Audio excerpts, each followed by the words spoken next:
Bismillahirrahmanirrahim. Assalamualaikum warahmatullahi wabarakatuh. Okey, video saya pada kali ini saya ingin berkongsi fakta menarik mengenai ketokohan Al-Imam Hasan Al-Banna. Okey, mesti korang dah pernah dengar kan nama Asy-Syaikh Al-Imam Hasan Al-Banna ni. Asy-Syaikh Imam Hasan Al-Banna merupakan seorang tokoh mujaddid ataupun penggerak gerakan Islah pada suatu ketika dulu yang sangat hebat.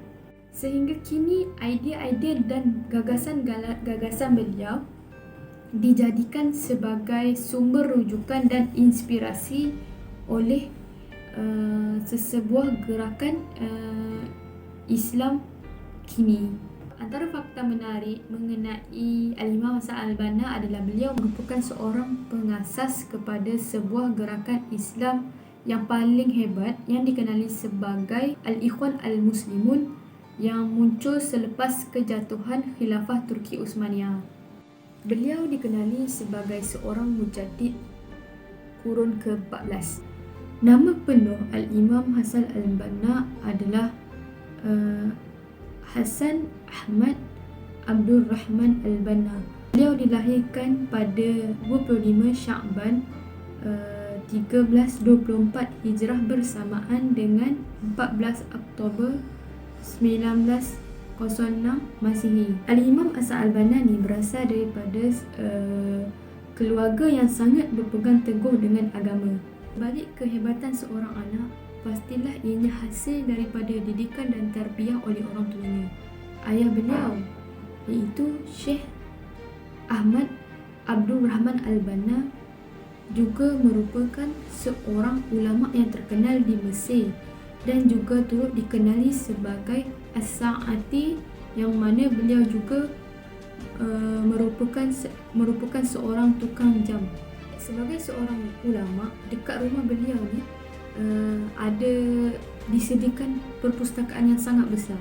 So dalam perpustakaan tu beliau akan bersama kawan-kawannya mempelajari sunnah Rasulullah atau mengadakan perbincangan ilmiah yang mana turut disertai oleh Al-Imam Hasan Al-Banna. Ketokohan, keilmuan dan kepribadian Syekh Ahmad ini diwarisi oleh Al-Imam Hasan Al-Banna.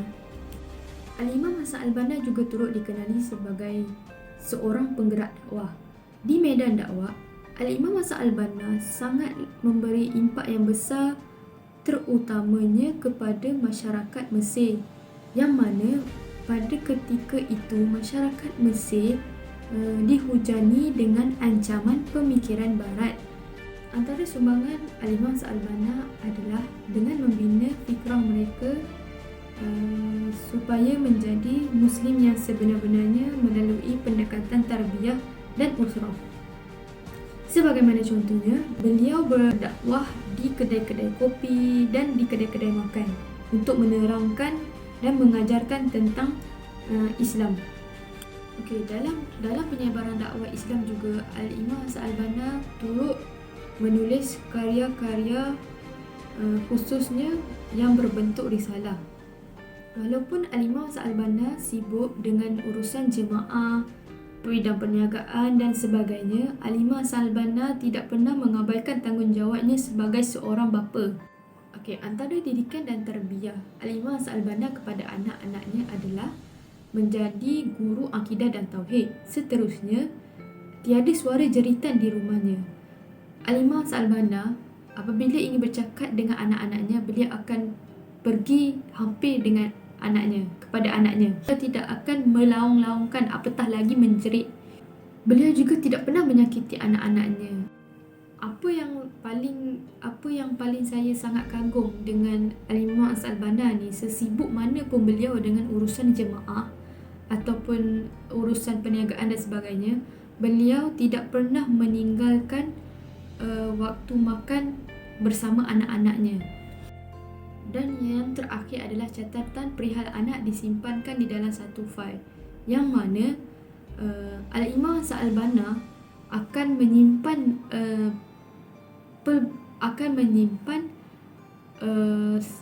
perkembangan anaknya dari lahir sehinggalah dewasa di dalam satu fail. Maksudnya perihal dan perkembangan anaknya ni kat dalam satu fail. Okey, yang mana ada satu kisah ketika anak-anaknya ingin menyampaikan hasrat ingin bernikah, Al-Imam Hassan Al-Banna akan mengeluarkan satu fail yang mana dalam fail itu diletakkan segala perihal dan peribadi anak-anak daripada lahir sehinggalah dewasa untuk diberikan kepada bakal menantunya. Imam Hassan Al-Banna berbuat demikian supaya bakal menantunya ini mengenali secara lebih mendalam lagi mengenai anak-anak dan keluarga Al-Imam Hassan Al-Banna ini. Hasil daripada didikan dan tarbiyah Al-Imam Hassan Al-Banna, anak-anaknya membesar menjadi orang yang cermelang dan menginfakkan dirinya kepada ummah, yang mana anak-anak beliau ini mengikuti jejak langkah ayah mereka.